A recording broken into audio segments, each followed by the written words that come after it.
Cerpen kali ini berjudul Rasa, karangan Deka Amalia.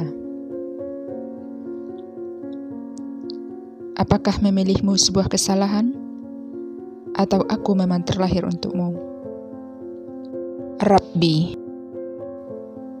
Aku ingin tetap bisa merasakan keindahan, seperti saat mata kita pertama kali bertatapan. Aku ingin tetap ada dalam debar yang sama, pesona yang dulu merekatkan kita.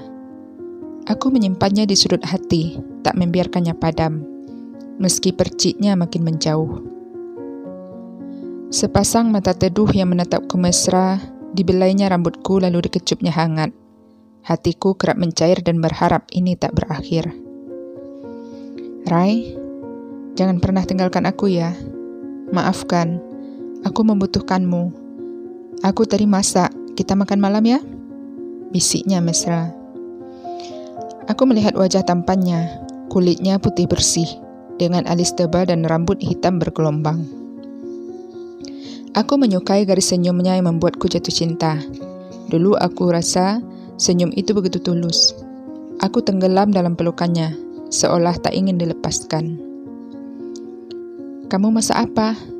Tanyaku, nyaris tak terdengar, menahan nyeri luka di pipi. Kesukaan kamu?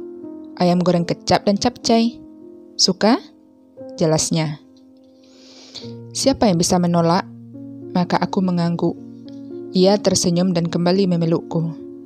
Baiklah, kamu istirahat sebentar. Aku siapkan meja makannya ya. Nanti aku akan panggil Tuan Putri jika sudah siap. Ia berdiri, melangkah keluar kamar dengan senyum manisnya. Istri mana yang bisa menolak perlakuan semanis itu? Pernikahanku bersamanya telah berlangsung selama 7 tahun. Kami belum memiliki anak. Beberapa kali kami memeriksakan diri ke dokter. Katanya aku tidak bisa hamil, karena aku kurang subur. Setelah diperiksa, katanya akibat suasana hati yang selalu berubah. Ketidakseimbangan hormon menyebabkan ketidaksuburan. Rasanya harapanku untuk punya anak makin memudar, dan sepertinya suamiku tidak terlalu memikirkan masalah anak. Hai Tuan Putri, Rabbi sudah menyiapkan makan malam. Aku mendengar seruan dari ruang makan. Dengan gontai aku melangkah keluar kamar. Sebelah kakiku ngilu, aku meraih obat oles penghilang nyeri. Mulai membalurkannya ke sekitar memar di paha. Obat ini sangat membantu. Rai, Rabbi menunggu. Kembali terdengar suara panggilannya. Ia memandang ke arahku dari lantai bawah. Sabar menunggu langkahku menuruni tangga perlahan. Rumah kami terdiri dari 2 lantai. Lantai atas hanya ada kamar kami dan ruang kerja suamiku. Saat aku tiba di ruang makan, telah tersaji makanan kesukaanku. Meja yang ditata rapi. Duduklah sayang, kita makan ya. Makan yang banyak, biar kamu sehat, ajaknya. Ia mengambilkanku nasi, ayam goreng, dan capcay. Menyiapkan air putih dingin. Aku meminumnya perlahan, berharap air dingin bisa sedikit menghilangkan nyeri di bibirku. Suamiku makan dengan lahap, sementara aku mengunyah pelan-pelan. Ia tidak memerhatikan betapa susah payah aku menelan makanan ini. Ku coba menikmati setiap suapannya. Oh ya, aku belum cerita. Aku dapat bonus dari kantor. Bagaimana kalau kita jalan-jalan akhir pekan ini? Katanya penuh semangat. Kemana? Kemana saja yang kamu suka? Ke pantai? Gimana? Ia tahu aku menyukai suasana pantai yang tenang. Menikmati debur ombak dan berlarian membasahi kaki di tepi pantai. Terserah saja. Baiklah, akhir pekan nanti kita berlibur ke pantai ya? Ia memutuskan semua seperti biasa. Diraihnya tanganku, dikecupnya hangat. Aku bahagia jika mendengar kata liburan. Selama liburan, ia selalu bersikap manis padaku. Penuh kehangatan dan kemesraan. Sejenak, aku seperti berada di dunia lain. Ia memang memanjakanku dari segi materi. Rumah bagus, mobil bagus, dan uang yang cukup. Aku boleh membeli apapun yang aku suka. Ia tidak mengizinkan aku bekerja. Buat apa? Katanya. Hidup kita sudah berkecukupan. Setelah menikah, aku berhenti bekerja dan menghabiskan semua waktuku di rumah ini. Karir suamiku semakin meningkat. Ia sudah meraih puncak kesuksesannya. Malam itu, kami makan dengan santai, menikmati film, lalu tidur. Setelah meminum beberapa obat penghilang sakit dan penenang, aku bisa tidur nyenyak, berharap esok pagi bisa bangun dengan kondisi tubuh dan hati lebih baik. Kamu tahu, Rai, aku sangat mencintaimu. Kamu perempuan tercantik dalam hidupku. Bisiknya mesra memenuhi rayuan menjelang tidur. Kata-kata itu nampak makin samar terdengar. Kupandang cermin itu. Aku suka gaun ini, gaun putih yang cantik. Dengan rendah-rendah yang anggun, ku angkat tanganku dan menghirup udara bebas. Kupandang bunga-bunga yang indah, langit biru yang cerah, dan awan putih. Aku menari-nari dengan bebas. Wajah papa dan mama tampak dari kejauhan. Tangannya melambai, mengajakku mendekat. Aku berlari meraih tangan mereka, tetapi tidak bisa. Jangan takut, jangan takut, jangan takut, kata mereka makin menjauh. Aku terbangun. Mimpi bertemu papa dan mama menjadi hiburan. Perlahan aku melangkah ke kamar mandi, menangis. Kubiarkan air membasahi tubuhku. Kurasakan ngilu di sekujur tubuh ini. Juga di hatiku, pedih. Setelah puas ku keringkan tubuhku dan kembali ke kamar. Suamiku tertidur nyenyak. Wajahnya terlihat tenang, tanpa beban. Pelan ku oleskan wajah ini dengan krim malam. Dulu, banyak yang memuji kecantikanku. Khas orang Sunda, dengan tubuh mungil. Mereka bilang aku mirip salah satu artis hit tempo dulu yang berdarah Sunda. Aku menyisir rambutku yang dulu tebal itu, kini makin menipis. Aku tak menyangka terkurung di sini. Aku perempuan cantik dan terkenal pandai sejak kecil, penuh pujian prestasi. Bahkan saat bekerja, aku memiliki karir yang bagus. Seharusnya aku pergi dari sini, meninggalkannya. Berbagai pikiran kerap memenuhi kepalaku setiap malam. Dalam kesunyian, rumah ini bagai istana beku. Raga dan jiwaku terperangkap di dalamnya. Randi. Ada banyak kata ingin terucap, tapi aku memilih diam. Ada banyak pilihan, ingin kuputuskan. Tetapi, aku tetap tak bergerak. Suara-suara tersimpan jauh di dalam. Tak ada yang mampu mendengar. Waktu berlalu, masa berganti.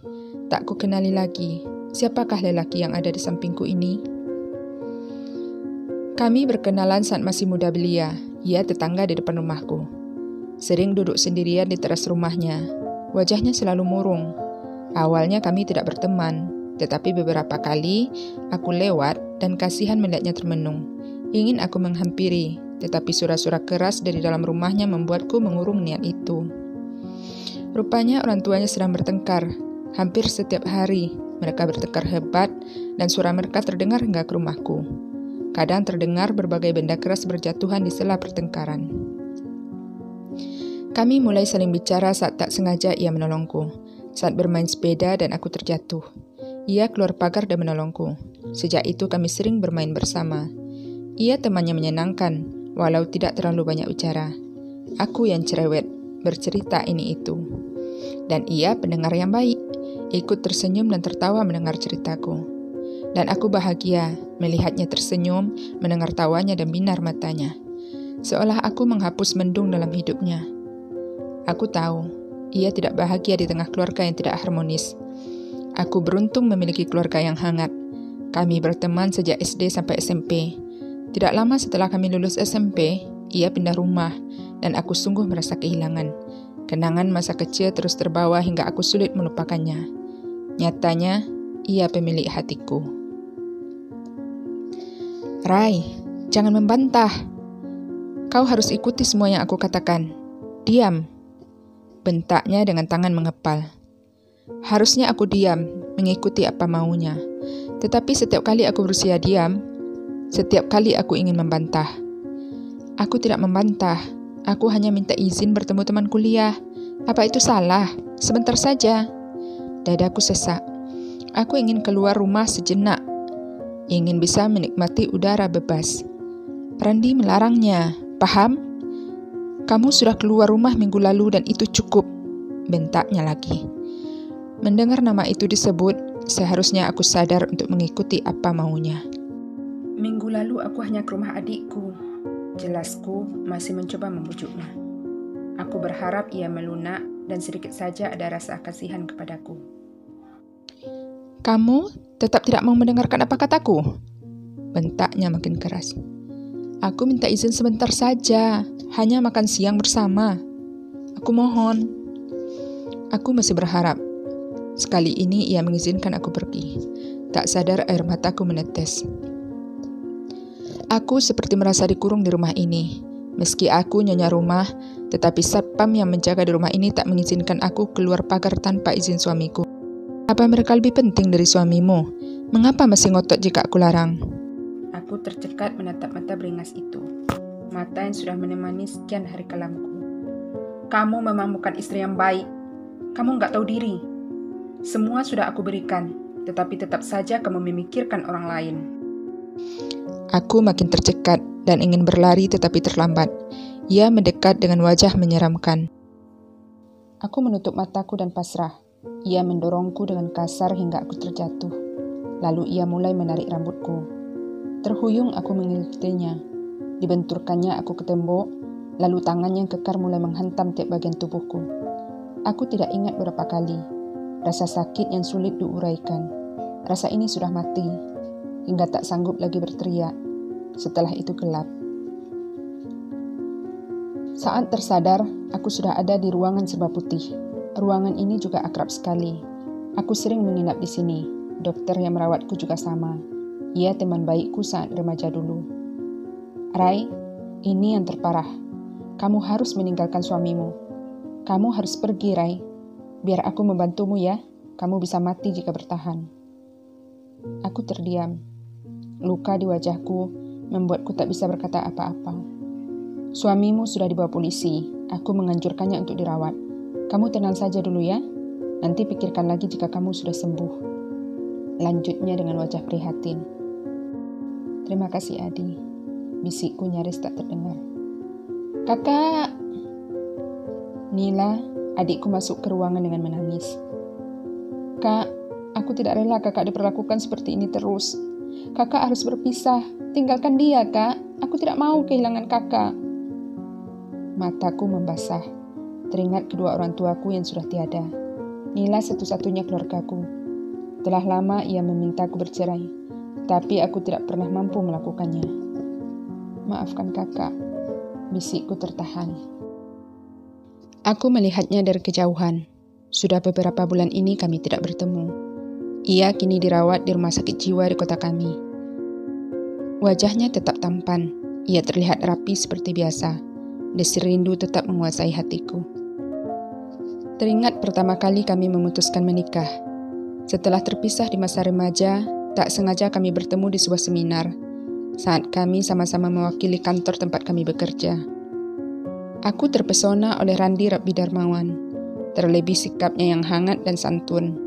Usiaku yang sudah menjelang kepala 3 membuatku tidak berpikir lama menerima pinangannya. Kami sama-sama sudah yatim piatu saat menikah. Aku hanya memiliki seorang adik, sementara ia anak tunggal, mewarisi semua kekayaan orang tuanya.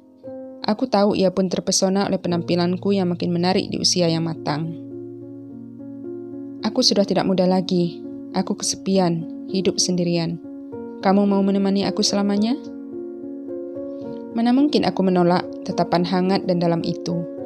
Aku hanya mampu mengangguk dan tersipu. Tak lama, ia datang ke rumah pamanku yang menjadi waliku. Beberapa bulan menikah, baru perilakunya berubah. Kadang kasar, kadang baik, kadang mesra, kadang kejam. Aku sudah jatuh dalam permainannya. Aku tidak pernah ingin berpisah. Aku akan tetap menunggu sampai kapan aku tidak tahu. Rai, aku mencintaimu. Hanya kamu yang mencintaiku dengan tulus. Kalimat itu seringkali dia ucapkan saat berlutut meminta maaf jika ia menyesali perbuatan kasarnya. Aku tidak tahu mengapa aku selalu luruh setiap kali tatapan mesra penuh cinta itu menghujamku. Sikapnya setelah itu begitu baik, mesra dan penuh cinta, membuatku makin sulit meninggalkannya. Kenangan manis bersamanya tetap meraja, mencoba menepis segala kenangan pahit. Aku mencintaimu, sungguh. Sebelah hatiku ingin tetap bersamamu, sebelah hatiku yang lain ingin pergi jauh darimu. Ku tatap cermin, seraut wajah penuh bekas luka. Namaku Raisa Anissa. Di hadapanku sepasang tangan bersahabat menggenggamku erat. Bu Luna, psikiater yang menemani hari-hariku. Entah sampai kapan.